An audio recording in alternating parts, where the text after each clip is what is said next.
हम आपको एक ऐसी कहानी सुनाते हैं जिसमें एक व्यापारी था। उसने सोचा कि वो अपनी बेटियों को अपना वारिस बना दे, लेकिन उसके लिए उसने एक टेस्ट लिया। अरे छाया और स्वधा, मैं सोच रहा था कि अपना ये बिजनेस को बढ़ा लूं। क्या मैं तुमसे ये उम्मीद कर सकता हूँ? जी पिताजी, मैं छाया तो हमेशा आपकी बात अच्छे से मानती हूँ।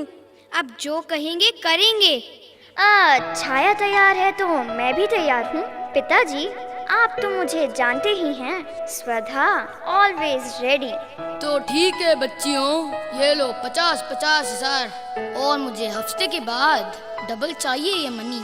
बिजनेस करो, खूब करो, जाओ। और इस तरह छाया और स्वधा ने उस 50,000 का बिजनेस किया। हफ्ते बाद दोनों मिले। हाँ छाया, कैसी है तू? तूने तो 50,000 के 1 लाख बना लिए होंगे। बाबूजी की चमची जो है। स्वधा, तू तो रहने ही दे, तू तो चमची भी नहीं बन पाई। वैसे तूने भी बना लिए होंगे 1 लाख तो। अरे कहाँ छाया, मैंने इतना बिजनेस किया पर फिर भी 50 का 15 ही रह गया। पर मैंने मेहनत तो की। बस बस स्वधा, जानती हूँ मैं तुझे, सारे पैसे उड़ा दिए होंगे मस्ती में। छाया, जब तुझे पता है तो पूछती क्यों है? अरे बुढ़े के हाथ से इतनी मुश्किल से पैसे छूटे थे, ऐश तो करनी ही थी। तो तुम दोनों आ गए। मैंने तुम्हारी सारी बातें सुनी। स्वधा, तुम्हारे से तो मुझे यही उम्मीद थी। तुम बड़ी खुश हो रही हो ना पैसे उड़ा के, लेकिन तुम्हें दुख होगा ये जानकर तुम मेरी अगली वारिस नहीं हो। पिताजी, ये क्या कह रहे हैं आप? छाया, मैं सही कह रहा हूँ। ये टेस्ट था, मुझे वारिस बनाना था।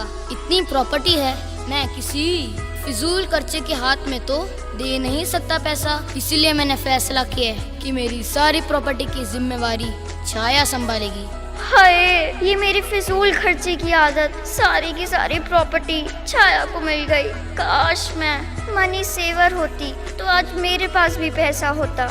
आज से मैं कसम खाती हूँ, पैसा सेव करूँगी और बाबूजी की प्रॉपर्टी की हकदार बनूंगी। स्कूल के बच्चे आएंगे अब रेडी।